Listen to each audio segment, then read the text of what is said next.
Hello, everyone. I'm Karen Cator, CEO of Digital Promise, and I'll be your host today for this conversation with two Digital Principals of the Year. They were awarded that by the National Association of Secondary School Principals. So last week, we had the pleasure of hearing from former Secretary of Education John King and Superintendent of Broward County Public Schools, Robert Runcie. In case you missed that, you can find the recording at digitalpromise.org/webinars. Thank you so much for joining us today for the second in this series, Education Leadership in a Digital World, funded by the Wallace Foundation. We received many questions as you registered, and if you have additional questions, please feel free to add them to the Q&A. We have a lot to talk about, and we'll try to get to your questions. And also, please feel free to introduce yourself in the chat. So principals face so many challenges as community leaders and instructional leaders, and this spring, schools across the country, as we all know, closed due to the global pandemic, and they really moved overnight to supporting continuity of learning with students and teachers at home.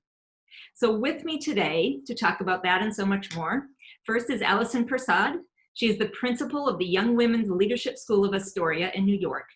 She's spent nearly 20 years as a student, a teacher, a coach, an adjunct professor, and now the principal of an all-girls public school in New York City, where she focuses on ensuring that every single student has access to computer science, including implementing a 7-year software engineering program.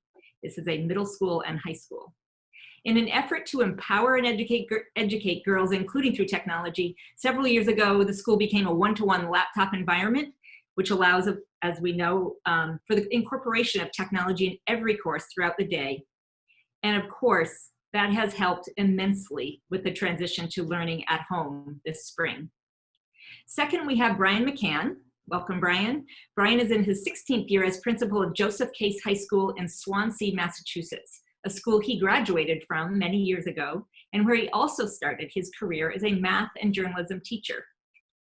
Brian is a contributor to the Principal Leadership magazine, Prioritizing Education Technology, and he also wrote the educational leadership book, The Principled Principal. You can read their full bios online. Welcome to you both. Great. Thank you, Karen. Okay, so first, I want to start by recognizing the context of this webinar because we're really in the midst of current and historic events. It's been an exceedingly complex time with the horrific death of George Floyd, the ensuing protests, the deepening commitment to anti-racism and racial justice across the country. So Allison, you're situated there in New York City. Can you provide some context about your community and kind of your perspective on what you're seeing? Absolutely. So we are in the center of what feels like not only the global pandemic with COVID, but with the racial pandemic and Black Lives Matter. So at Astoria specifically, we have about 63 languages spoken, and we are an incredibly diverse community of many, many different races and cultures. And so this work of Black Lives Matter was really important to be responsive to in the time that it's happening and in real time. And so interesting, what kinds of professional development and supports are you seeing that are needed both for your community and for your teachers to help guide, you're still in school right now, so to help guide conversations around anti-racism? I'd love to hear a little bit about that. So I think as the events began to unfold in the very first weekend and the protests took on a capricious nature, and like most leaders and those of you that are listening, felt like, okay, I need to respond. I need to figure this out. I need to do it in a timely manner. I took the approach of leaning into the folks on my team that have more language and more training and comfort and passion around the space, and opening it up to my entire staff to say, hey, this is happening. It is our duty and obligation in this moment as educators to be responsive. I ask you to join me at your comfort level, at your pace, to sign up for sessions that you're open to hosting in this coming week. And those were open space sessions. You can determine the grade level, you can determine the lens, you can determine the amount of time. Some folks did 30-minute sessions, some did 2-hour sessions.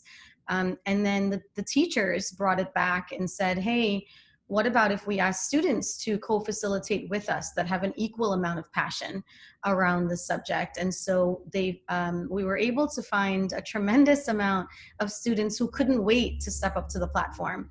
And they co-hosted conversations all week long, and we're continuing them into June. And again, this is short-term planning for this work. And we're really thinking and excited to think about what long-term planning looks like. But I think my role, I call it making space. I try to make space, create the platforms, do the organization behind, but give others who have, again, the voice, the background knowledge, the experience, and is more versed in the language, and lean into that. And that may not necessarily be me. And in this case, it wasn't me. That's fantastic, and that's a model that other schools can really consider, is how to include students in that conversation and build their leadership. That's fantastic. Brian, could you provide a bit of context about your school and the community that you serve? Yeah, so thank you. My school is a small high school. I have about 530 students in southeastern Massachusetts. We are not very diverse at all. And probably our population is 95, 97% Caucasian. So our what is going on across America, this unrest, it's very different for us because we're not in the middle of things here. But I've let my students, my teachers, and my families know how it affects me personally. And hopefully with that, it opens up dialogue, and to avail myself that I say, I am upset by this. I feel I have to say something, but I don't always know what to say. I want to respond, but I'm uneasy about choosing the right words on here. But I think what I feel, many others in my community feel as well, that they acknowledge what is happening is wrong and that we need to change. And I was in a meeting this past weekend, and the sentence that came up in another context was that we have the power to shift our story. And I thought, and that really resonated with me, that we might do good work today, but we can do better. We can do more tomorrow. We can do better tomorrow. And one of the things that I have done is try to shape for my community what I'm reading.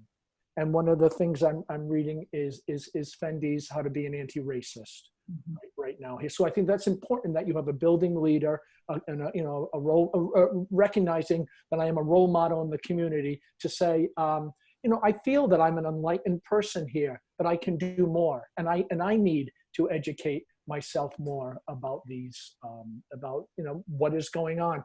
And it's really causing us, to look at what we teach, how we teach, the resources we teach. So as I'm a former English teacher, over the summer, we need to really look at what works are we teaching. Is this, it shouldn't be the all white curriculum, the white authors' greatest hits of the past two centuries in American literature. We need to take this as an opportunity to reflect, and again, to do something, to have a more diverse voice in what we offer. Thank you. Curriculum lens. Yeah, thank you for that, Brian. And yeah, it's not our job here to be comfortable. So it is an uncomfortable, but it's all good. We all have a lot of work to do here. Right. I really appreciate that you talked about storytelling. And I know one of the things about your school is that you have a very strong video program. Yeah. I'd love to hear a little bit about your video program and how that is a platform for telling stories and expressing opinions and for learning. Yeah, so maybe about 5 years ago, a gentleman said it's transferred into my building from the middle school, and he says, I'm a filmmaker, and I was like, oh, that's awesome, yeah, and I want to bring filmmaking to the school, and I'm like, what does that mean? Like what? And I'm uncomfortable with that, because I don't really have that background here. And what it does, we give children, we give students the tools to tell their story, or to tell a story. So I basically just said yes a lot. Yes, but like from a distance, saying like, Yes, but I'm going to be watching what's going on. And this has evolved into such an awesome program we have here at a small public high school that really, after the new year, come January 1st, there is not a time during the day there isn't a small film crew in the hallway, in a nook, in a classroom, you know, putting together, truly collaborating and telling a story, whether it's a mini documentary, whether it's a film without any dialogue, or some like crazy story they've made up.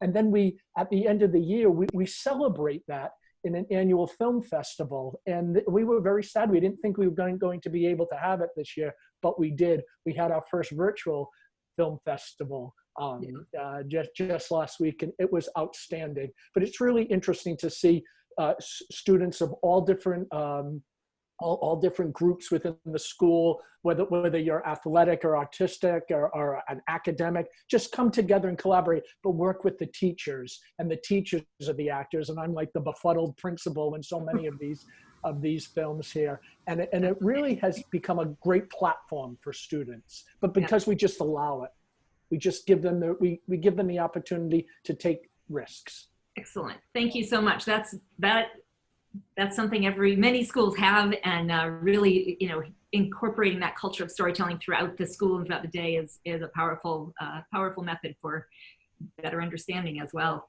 Allison, one of the things I think is interesting, Brian just said he didn't have to cancel the film night. And I know you have a series of things. And actually, Brian, your school, you just finished graduation. We'll talk about that. And Allison, you still have a few more weeks of school left. So you're kind of in different places. But Allison, I'm curious, you have a series of things that are happening in your community. What are some of the things that you've been able to maintain, even kind of at a distance? Yeah, so one of the things we're really proud of is the idea that in this remote virtual, first of all, I never like the phrase remote learning because there's some like cold, weird distance. So we decided to go with virtual learning. But I think that I'm really proud of the fact that in every single event that we would have had in the brick and mortar version of our school, we've been able to maintain that. So we have our sports award, and we have Multicultural Day coming up, and we have our technology awards, senior awards. We've had game nights and trivia and remote bingo. And I mean, it's really given us just the space to say, hey, we don't want the kids to feel like, oh man, we're not going to have that now because we're virtual. And it's given my team and I the opportunity to sort of like make things work with what we have. I do want to touch on two things Brian said that I definitely agree with. One of them is leading by example, and adding on to that would be being open to vulnerability in the space as a learner and as a leader. And this is connected directly back to the anti-racism conversations that are so pertinent, not just now, but as we plan for the future, and not just for the upcoming 6 months or year, but what this will look like as education unfolds in the next decade and many decades to come. I too have opened up myself and shared that I'm still a learner in this, and I'm learning from the students as I attend their sessions. One of the sessions last week that was led by students was equipping folks in our community with language that's appropriate, including culturally sensitive terms. So one of the things that students shared is, you know, it's important for us to have the space to self-identify. And some folks may feel comfortable being self-identified as Black. Others may want to be identified as African American.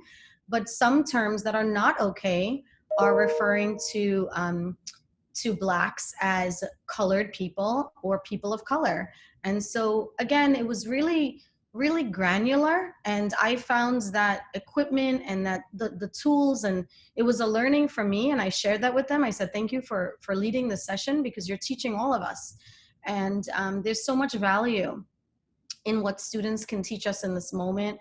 It's not like when we were kids and growing up, we didn't have the knowledge base that students now have. So they're learning everything on Instagram and TikTok and Twitter, and it's all in the palm of their hands. So they're their own teachers in this work. And we really have to lean into that and give them space to express their learnings, to share their learnings, again, with boundaries and fact checking and teaching into fact checking. But I do think that their knowledge base could possibly be much more widespread and deeper than many of the adults around them. And we have to be okay with that.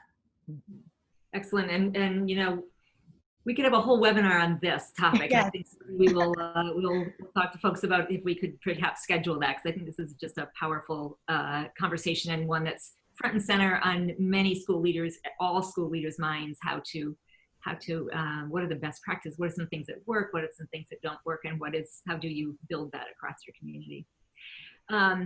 So let's jump into the digital divide. So the country transitioned to either home-based digital learning or home-based paper learning, or in many cases, unfortunately, nothing at all.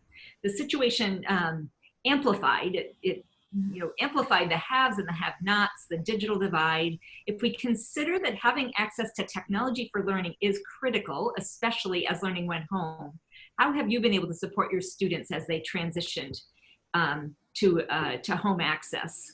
Brian, you want to start with that one? So I know many schools around the country are one-to-one. We are not.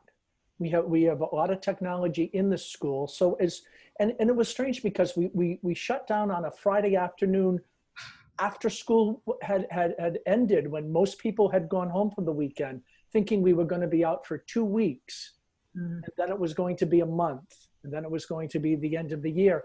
So, but at the end of the first week, we're speaking with the administrators within the district, and we have all this technology in the school.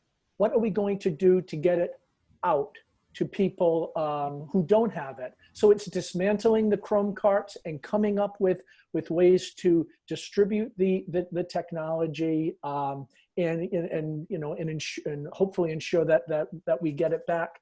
But with that, there was then the second wave of students who, I didn't do it right the first time. And by the third, Karen and Allison, I was literally driving devices to kids' homes who requested them.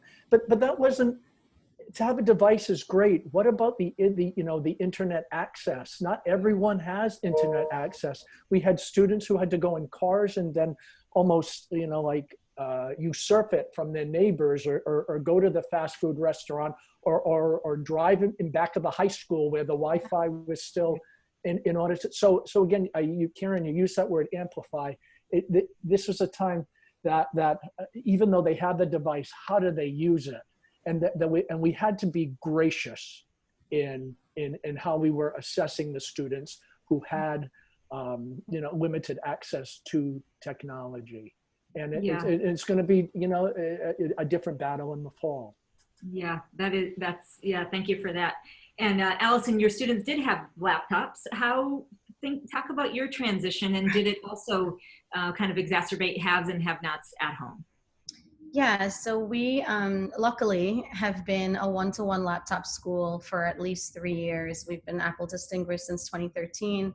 And so certainly across the country, we are in a small percentage, and we recognize that. And so not our entire faculty is walked into this space with comfort in using technology as a tool and a platform, which again was just sort of we recognize how lucky we were. Our struggles, similar to Brian, were around students with Wi-Fi, and our struggles, I would say, in this environment were more social emotional than anything else. Our counselors has done an extraordinary job trying to figure out how to counsel students through Google Voice and through text and through Zoom calls and set up peer groups. And it's the trauma and the trauma-informed practices, and what we're going to end up finding out in years as data shows up around this is the area that I have sort of on my precipice of important things to consider as I plan into the future, how to come back from this and manage the trauma that was and certainly is happening in homes that we're just not aware of. Trauma, that's a huge topic. And I don't know, Brian, do you have anything to add to that? How you're thinking about the difficulties that have resulted from school closures? People are going to be coming back with various levels of anxiousness and different experiences. I think it's just more variables that we have to prepare for, but we don't know exactly what we're preparing for, right? Absolutely. We know that there is going to be a learning deficit. It is not going to be the same start of school as it has been, for the past, bazillion years. That there is that even though teachers stepped up and students stepped up, they'll still have been missing something from as in past years. But it's that I think that students yearn for that one-to-one that one-to-one context. I like to think that nothing good can happen at a school that does not have good relationships in place. And I think that's the most important reason, while this was somewhat successful, how we changed teaching and learning on a dime. On a dime, we changed how we did things. And it's because we had great relationships and a prioritization of relationships going into it. What is it going to be in the fall if we begin in a digital platform where we don't have, you might get a roster of, 28 kids and you don't know 27 of them. That changes everything.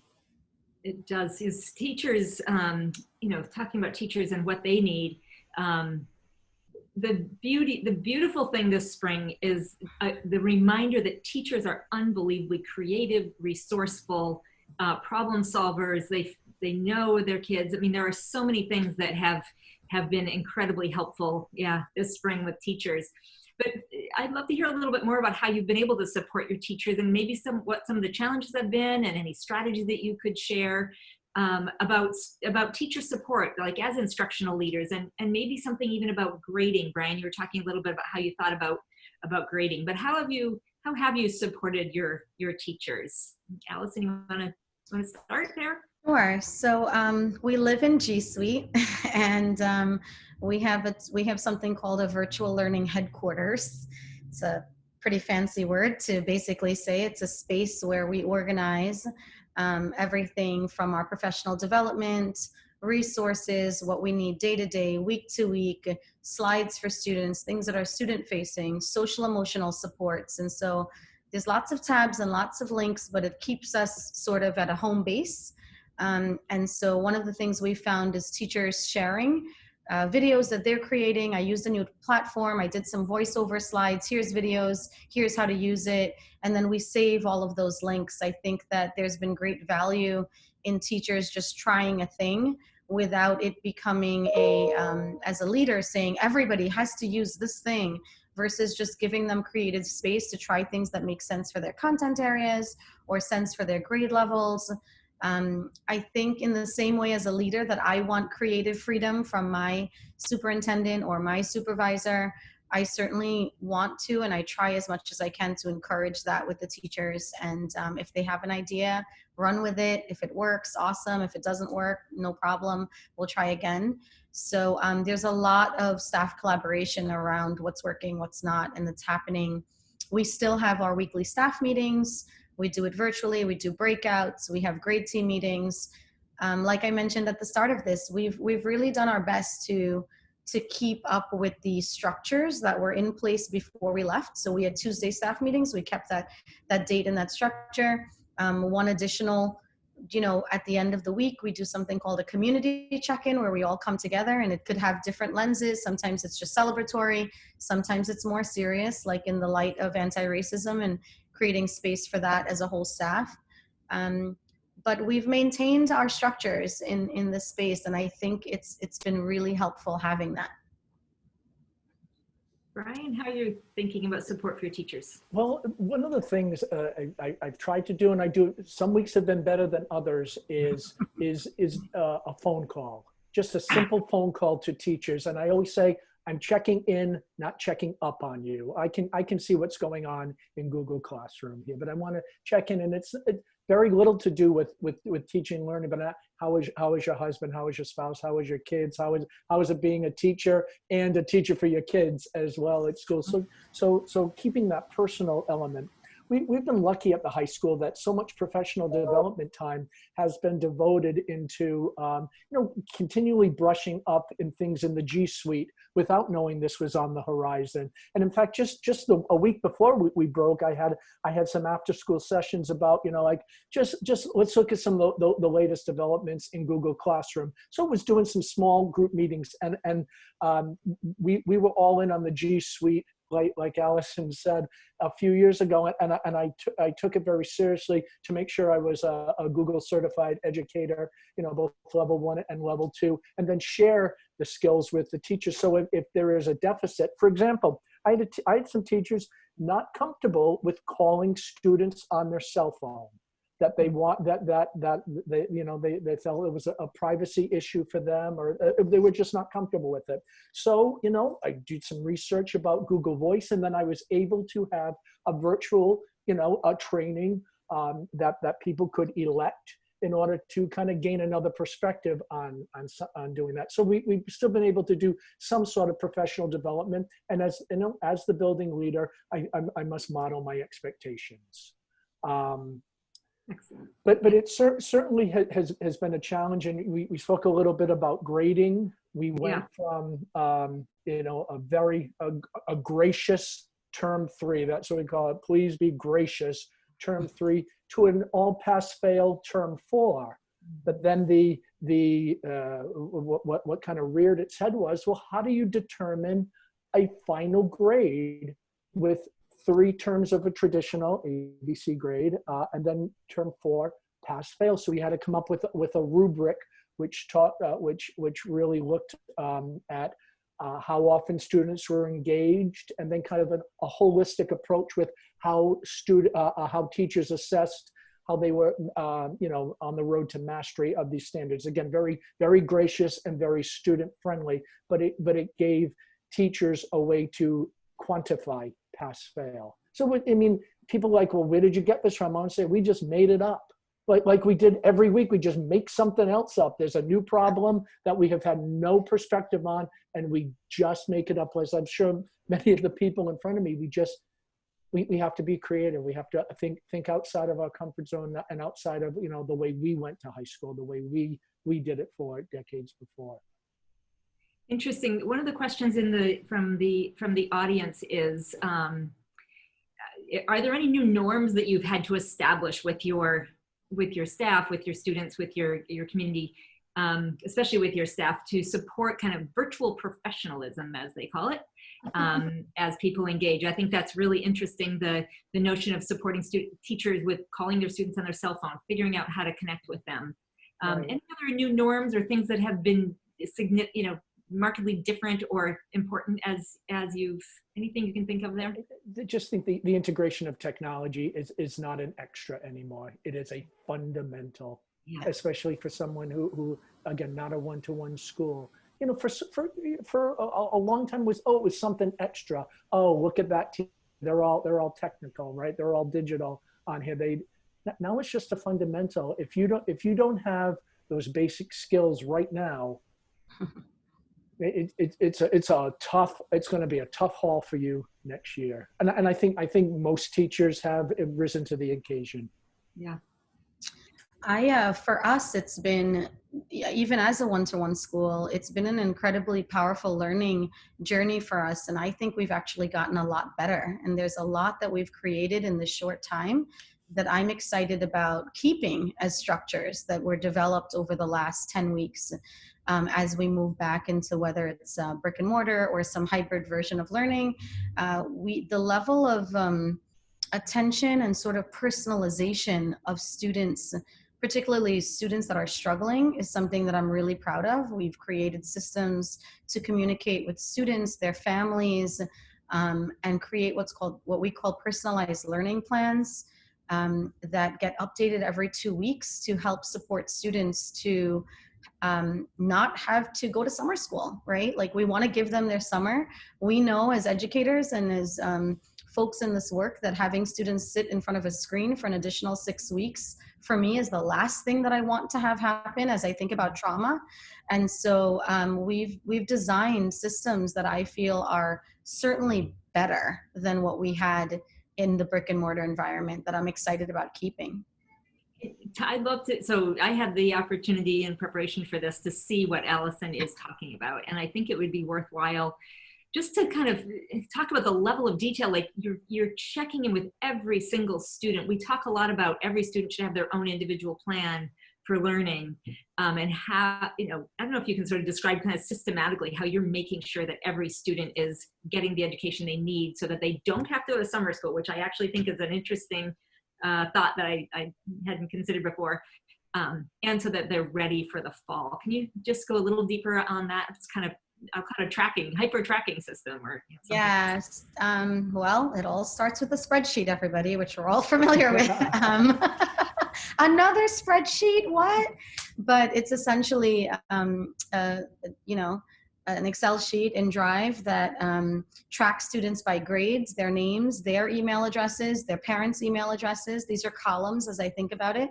A teacher point of contact email, their advisor email, and then it's linked to a Google Doc called Carolina's Action Plan. And so Carolina could be an 8th grader. At this moment, she's struggling in Algebra 1 and possibly Humanities. Then the Google Doc opens and it gives you a table that the Algebra 1 teacher would have filled out. These are the most high impact tasks and activities that Carolina could work on in the next 2 weeks that would help develop her and demonstrate mastery in this particular area. And this is where I am as the Algebra 1 teacher in the last column, where Carolina can get help in a live way, Monday to Friday. Here's my link. Here's the time she can meet with me. And that document with the personalized plan gets sent from myself and my assistant principal every 2 weeks. We started May 18th, and we've had a 30% already reduction rate on the students that started off as what we're calling course in progress or at-risk students. It's been in the last few weeks already reduced by 30% with this in place. And so every 2 weeks, my assistant principal and I will send this out to the student themselves, to the parent, to the advisor to say, hey, here's how Carolina's doing right now. Awesome. And if the student did get moved off the list because they've done everything and they're really working and they're attending the sessions and they're submitting, then we send them a congratulatory, hooray email. You did it. You know, get ready for summer. We're so proud of you. And now you can have some of your summer back. And I will say, I like to be really honest. It was a little bit of a lift, but both on the administrative end and on the coordination end, it wasn't received by everyone with the awesome enthusiasm I'm sharing it with, because it did take some intention in designing these plans and updating them.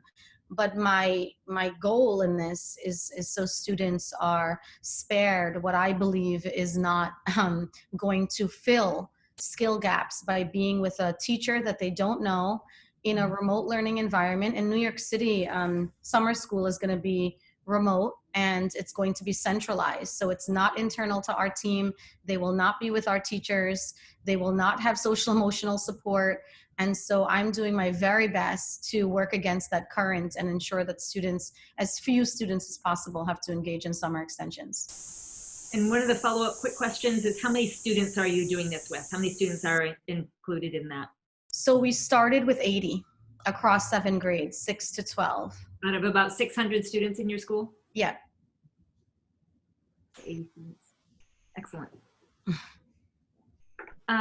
So as we think about the summer, are you particularly providing things for your students in either community, whether it's teachers or students, other kinds of things? I know you want your students off their devices for the summer, doing something different than that. But anything else that you're doing in terms of professional learning opportunities for your teachers or for anything else for students? Brian, anything you're thinking about there? No, we've gone into, let's just get through this week. Yes. I really think we need a break. We go to school. We have another 2 weeks. Allison's even longer than that here, Yeah. and everyone needs a little bit of break. We do a school-wide summer read, and for a while I was like, yeah, maybe not this summer, but I've changed my mind on that one. In fact, I'm going to be announcing, I have the reveal, we have a school-wide read, grades 9 through 12, and then we have a day in the fall where every class will do something in relation to that title, like a true interdisciplinary day.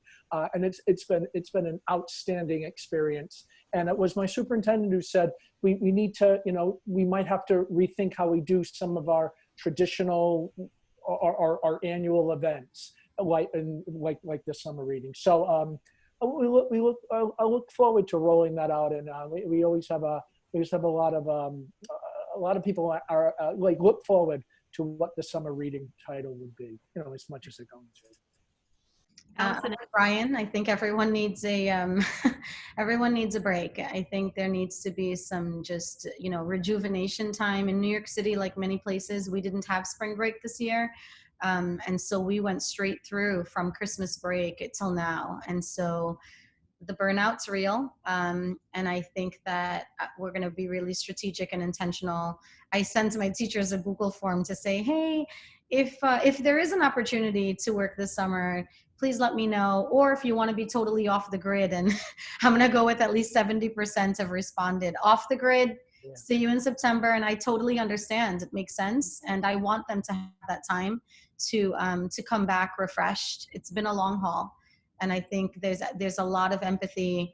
We're trying to, not only in the anti-racial work, but just in the work of leadership at this moment, starting and ending with empathy really has to be the driving force of how we make any decision. Fair enough. That's good point for everybody listening to think about the need for everyone to take a break. And there are a lot of principals listening. Speaking from the principal perspective, what support do you need? How do you think about your own mental health, your own learnings? What do you need from your own supervisors and your central office? Any thoughts on that? It's your chance to say what you need. My chance. This is my chance. Okay, so I think that there's the lessening of the cacophony of what feels like work that's not significant in the moment would be helpful. Really having supervisors think about, is this something that's going to be high impact for me to ask leaders to do in this moment? Is there somebody else that could do this? And how much creative freedom am I giving my principals? Do they have the freedom to choose platforms, choose time, have flexibility in the same way that teachers want some, sense of creative freedom within structures? And I would say just informal space for me to connect with other principals of similar type schools. I'm lucky enough to be part of Student Leadership Network with 5 other all-girls school principals leading 6 to 12 girls school. And we have a standing weekly meeting, and that's been tremendous. It's sometimes it's just really informal, where we're just kind of venting and cracking up over the latest challenge. But those spaces, providing informal, non-agenda based, non-survey based spaces, everything does not have to culminate in a survey. I'm going to echo some of Allison's sentiment. First of all, I am blessed to have a wonderful PLN locally with my principals in my region. We have a very strong statewide association, the Massachusetts School Administrators Association. It's very strong, and they've had wonderful online platforms to bring us together at this time. I'm blessed as well. Allison and I, both digital principals here. That is a strong cohort of people that I can reach out to whenever, and it's just like being in a brother sisterhood of people. So I'm sincere about that. I am blessed to have a strong PLN. If I had to have a magic wand, if you could just take distractions away from me and have my time to be done for important work, not again. Yeah. That's great. I want to do important work here. I just don't want to do again distribute. I don't want to be the distributor of information here. Other people can distribute. That's great. People around you that can clear away the clutter and help people focus. Right. That's very valuable, very valuable. So that, go ahead. No, I like that. Clear away the clutter. Yeah. So you both have graduating seniors, or you're celebrating your seniors. In your case, Allison, also 8th graders. Mhm. So Brian, you had graduation on Sunday. We Just did. give us a quick description. What happened? So we were able to really respect the traditions of graduating on the first Sunday in June. I had a case family graduation where I developed a form for people to sign up for a time to come in front of the high school on a small stage to receive your diploma, where we pumped out pomp and circumstance for 6.5 hours on a loop here. They were able to wear their gowns and caps and move their tassels from right to left.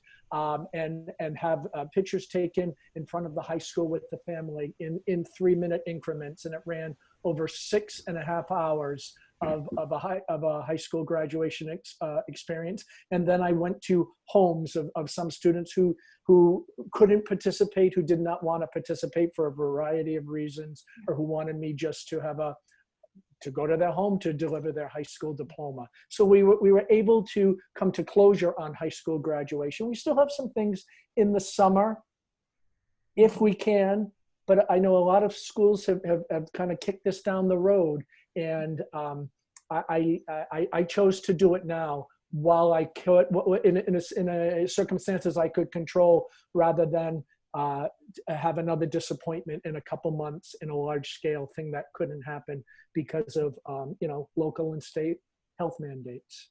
Yeah. So it was awesome, but I couldn't have done it without my teachers. They were outstanding. Allison, what are you thinking about? You have a couple more weeks here. Yeah, I echo Brian. Our teachers have stepped up in ways that have been so beautifully impressive. I had a teacher yesterday, we were texting, and I said, hey, let's touch base. And she's like, actually, I'm out delivering, cards and books to all of my advisors just to tell them I'm so proud of them that they made it through the year. And so there are teachers that have been so incredibly wonderful in this time, and that have used it as a cause for it to be innovative, to be caring. I think that's been the real pivot for me, and what I have found to be most valuable is that the teachers that have figured out how to still be caring with distance and have students feel that care. And it could be as simple as turning your camera on, to believe it or not. And again, I had some teachers that said, I'm not turning my camera on. The union said that I don't have to turn my camera on. And my response was, you're right. The union did say that, but I ask you to think about that your smile and the sound of your voice and a hopeful comment to students in a small session might be the only positive thing they hear for the entire day. And it might simply just be you looking at them in the camera. And so New York City is a special place. We have unions that are wonderful for protection, and I believe in unions and the strength of collaboration. There are also times that I think the strongest and most magnificent of our work comes out in just caring, figuring out ways to care for people, each other, the students, the community, staff to staff, etc. So it's really the teachers that have been leading so much of the work around celebrations and creating, again, awards and ceremonies. And we've been I go in about every 2 weeks into the building, and we've thought about ways to mail out certificates so students are still getting mail, because who doesn't love to get mail? And so even though we're distant and they're getting these sort of slideshows, ceremonies with music and videos, that's wonderful. We're also thinking about ways that they can still feel connected. We did do a cap and gown drop off. So our senior team and myself, we each had about 10 to 15 students, and we dropped off caps, gowns, yearbooks to their homes, which was amazing. And again, it was the type of small ways, like Brian said, where he was dropping off laptops to their homes in the beginning, that students really feel like, hey, even though I'm part of a bigger system, I'm part of a smaller community that really cares for me. And that's been important for us to make sure they feel in this space. Excellent. So we have another question in the Q&A. I love the idea of students sharing some of the responsibilities and discussions on platforms. Any success with families or community members sharing in any of the responsibilities around virtual learning? So thinking about families and communities, we haven't talked much about families and communities. Any sort of added ideas about that, either one of you? Yeah, so I most recently have started to work with family members around the work of anti-racism. Again, this is like the most recent thing that I've engaged with them, and I kind of just opened it up and I said, hey, we want to figure out how to talk to parents and support them in the work of how to talk about race. And so I opened it up as both, I'm on Instagram with my school, as well as we obviously, all of us, right, have whole school emails for families.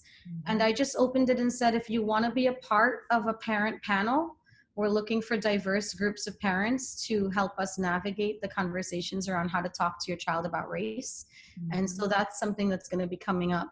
But I think just opening the space, I think that's the most important part of our work, is giving people space to share their struggles and then figuring it out together. Because we really don't, like to Brian's point, we don't have the answers necessarily, but our role is to make space to come up with the answers collaboratively.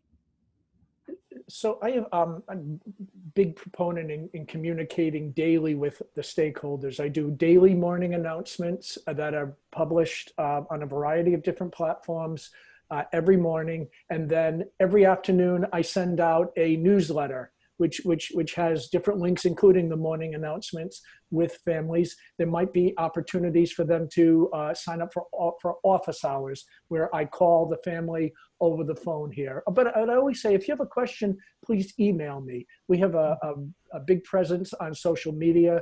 We're on Facebook, we're on Instagram, we're on Twitter. Twitter is perhaps our largest platform. Certainly social media has allowed families to talk about the strengths of what's going on, and then also to identify areas that they're not happy with, or that they think the school can step up. It's not that I always agree with it, but they certainly have those platforms, and it's more important that we know that these divergent opinions exist in there. So I think that the fact that we I have every day reaching out to these students, and sometimes it's asking them, share. We had a virtual Spirit Week. Share a picture of what your quarantine study space looks like, and it's teachers and students here. So those are fun things. Or with the singing of the alma mater, we had a teacher send out things that people could record their voice, and then it was a giant Zoom of singing the school song.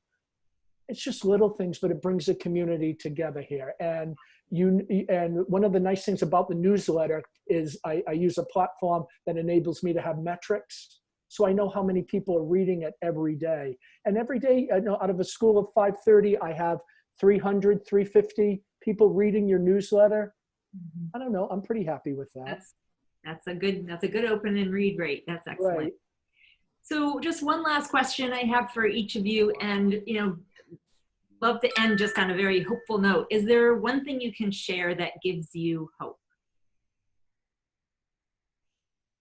I think for me, that what's giving me hope is the student empowerment in this moment, and the voice of this new generation that's stepping up and wanting to lead, and being at the helm of a leadership school.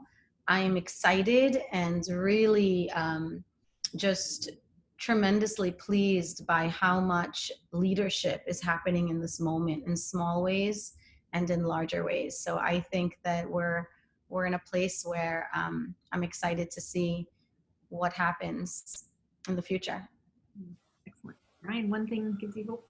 One of my frustrations are people who settle for mediocrity, like just doing it the same old. And if ever there was a time we can't do the same old, the time is now. So what gives me hope is that stasis is no longer an option.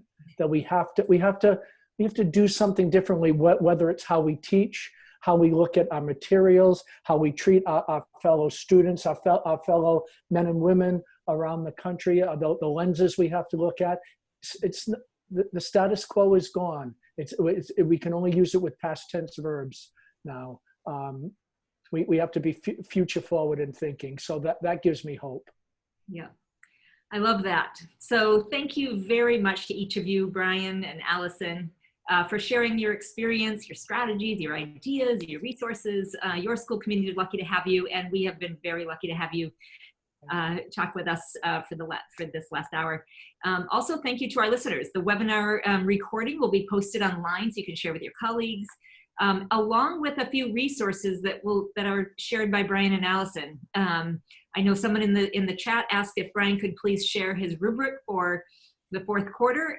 So hope we'll reach out and see if Brian has that for us to publish along with the recording. So this webinar is the second in a series focused on our schools and the role of the principal. These will run through the summer. Next up, this Thursday, we're going to turn our focus to what we know about best practices and strategies for engaging students with learning online in a conversation with Dr. Kevin Clark. It will be moderated by Dr. Doug Anthony. That will be this Thursday at 1 p.m. Eastern Time. See you then. I'm Karen Cator signing off. Thank you very much.